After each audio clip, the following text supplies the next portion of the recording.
আমাদের গ্রাম থেকে কখনো পাবলিক ইউনিভার্সিটি চান্স পাইনি। এক্সাম স্ট্র্যাটেজিটা ইয়েসটা সবচেয়ে বেশি আমার সব জায়গায় কাজে দিছে একদম। এটা মানে বলে বুঝাইতে পারবো না সত্যি কথা বলতে। এক্সাম টাইমে ওই প্রেসারে সবকিছু হ্যান্ডেল করে ডেলিভার করে আসাটা সবচেয়ে বড় কথা। এক্সাম হলে ডেলিভার যদি করে না আসতে পারি আমরা, তাহলে কোনো কিছু না, কেউ দিন শেষে কিচ্ছু দেখবে না। আমি আমার ফ্রেন্ডদেরই দেখছি, কলেজ ফ্রেন্ডদের, এদের পটেনশিয়াল অনেক বেশি আমাদের চেয়ে, কিন্তু এক্সাম হলে এরা ঠিক মতো ডেলিভার করতে পারেনি। তোমার জন্য কাস্টমাইজ ভাবে আগাইতে হবে। তুমি চুজ করতেছো এখন বুয়েটকে নিবা না কুয়েটকে নিবা। এই সিচুয়েশন আসা সম্ভব হচ্ছিল না যদি তুমি ওরকম ভাবে গাইডলাইন ছাড়া ওরকম যদি হারাই যেতা। ওর নাম হচ্ছে আল মাহমুদ, রাইট? জি ভাইয়া। আচ্ছা, সো কেমন আছো? জি আলহামদুলিল্লাহ ভালো ভাই। তোমার গাইডলাইন 0 to 1 এর নাম্বার ছিল প্রথমে লোয়েস্ট 27%। 27%।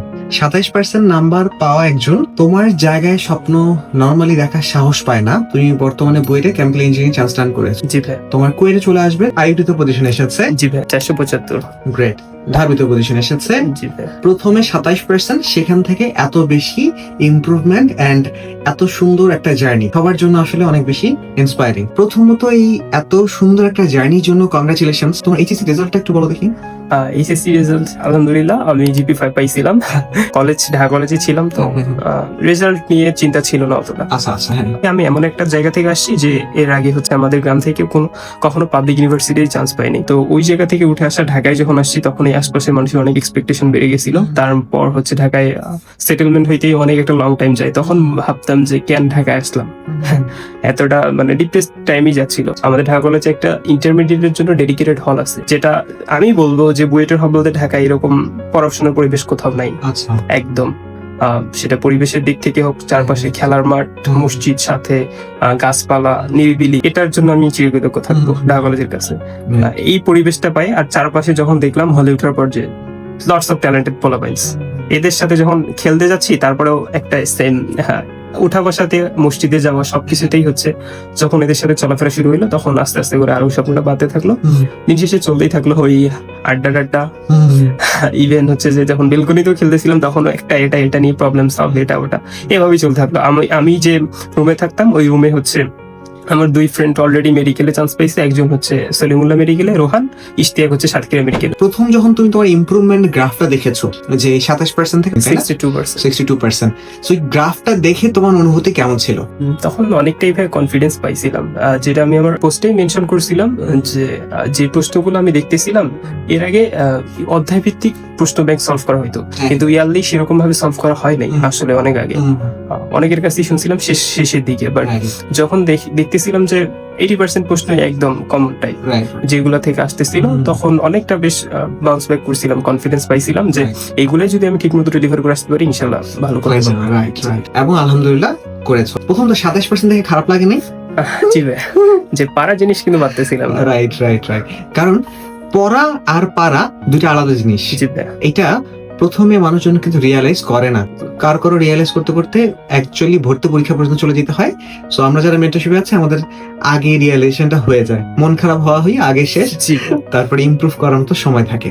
গ্রেট। তোমার সিচুয়েশনে যারা আছে তাদের সবার জন্য অনেক বড় ইন্সপিরেশন যে সিচুয়েশন চেঞ্জ করা যায়। কয়েকটা গুরুত্বপূর্ণ বিষয় যে তুমি লক্ষ্য করে দেখলা যেটা তুমি পড়েছো সেগুলো তুমি পারো না, পারতেছি না। জি ভাই, এটাই। সো তার মানে পড়া আর পারা যে দুটো আলাদা জিনিস। স্কিলের ব্যাপারে অ্যাডমিশনে ম্যাক্সিমাম স্টুডেন্ট কিন্তু ফোকাস করেন।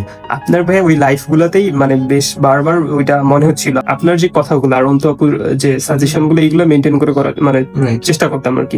তখন ওই কয়েকটা ভিডিওতেই বেশ যে পারা এক কথা, তারপরে 45 সেকেন্ডে পারা এক কথা, তারপর হচ্ছে পারলে হবে না সব চ্যাপ্টার একসাথে নিয়ে থাকা, কনটেক্সট সুইচিং, এইগুলো একদম মাথার মধ্যে গেঁথে গেছিল।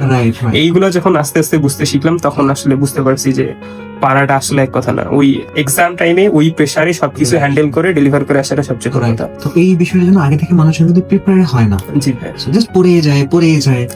এই এক্সাম স্ট্র্যাটেজিটা ইয়েসটা সবচেয়ে বেশি আমার সব জায়গায় কাজে দিছে একদম। এটা মানে বলে বুঝাইতে পারবো না সত্যি কথা বলতে। অন্তু আপুদের একদম হাতে হাতে উনি ট্যাবে যে লিখে দিয়েছিলেন কয়েকটা ধাপ। তো এটাই বলবো, মানে শুধু যে পড়ে হবে তা না, যে এক্সাম হলে ডেলিভার যদি করে না আসতে পারি আমরা, তাহলে কোনো কিছু না, কেউ দিন শেষে কিচ্ছু দেখবে না। আমি আমার ফ্রেন্ডদেরই দেখছি, কলেজ ফ্রেন্ডদের, এদের পটেনশিয়াল অনেক বেশি আমাদের চেয়ে, কিন্তু এক্সাম হলে এরা ঠিক মতো ডেলিভার করতে পারেনি। এটা বলবো যে সবচেয়ে সিগনেচার আইটেম আমার কাছে যে জি ভাই। তো শেষ কয়েকদিন থেকে পড়তে ভালো লাগতেছিল না, একদম রিভাইজ কি দিব। তো ওই যে আপনি একটা কথা বলতেন না যে যেটা একদম পারা জিনিস মাথায় থাকবে সেটাই আমরা পরীক্ষার হলে লিখে দিয়ে আসতে পারবো।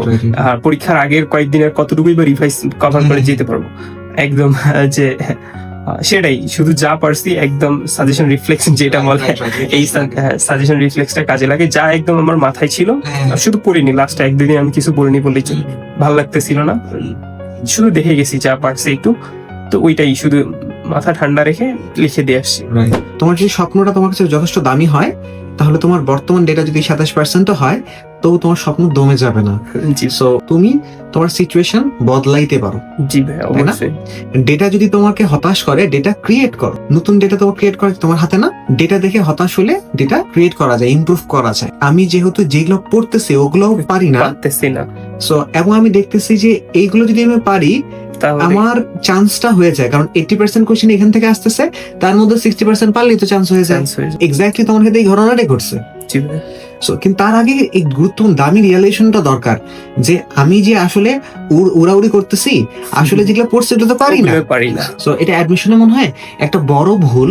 আবার একটা বড় ব্যাপার যে র্যাঙ্ক করা স্টুডেন্টদেরকে দেখেই কেন জানি পরের ব্যাচের বাকি স্টুডেন্টরা খুব বেশি ফ্যাসিনেটেড হয়, মানে র্যাঙ্ক করছে ওদেরকে দেখেই যেখানে কোচিং সেন্টারে ভর্তি হয়, স্বাভাবিকভাবে কোচিং সেন্টার থেকে র্যাঙ্ক করা স্টুডেন্টদের মতো করে পড়াইতে হবে, ওইটা তো ওদের জন্য হবে না, সুইটেবল না, এই ব্যাপারটা ওরা বোঝেই না। সো কিন্তু তুমি জিনিসটা যখন বুঝতে পেরেছো এবং এটা কাজে লাগিয়েছো, না হলে 27% থেকে তোমার উঠা তো দূরের কথা, অমনি আগে থাকলে ডাউন, তাই না? ডাউন হয়ে তুমি হারাই যেতা। তুমি চুজ করতেছো এখন বুয়েটকে নিবা না কুয়েটকে নিবা, এই সিচুয়েশন আসা সম্ভব হচ্ছিল না যদি তুমি ওরকম ভাবে গাইডলাইন ছাড়া ওরকম হারাই যেতা। এইটা খুব বলবো একটা দামি রিয়েলাইজেশন যে তোমার জন্য কাস্টমাইজ ভাবে আগাইতে হবে। এটার মাধ্যমে এই ভিডিওটা শেষ করছি। ভালো থাক আল মাহমুদ, সবাইকে আসসালামু আলাইকুম।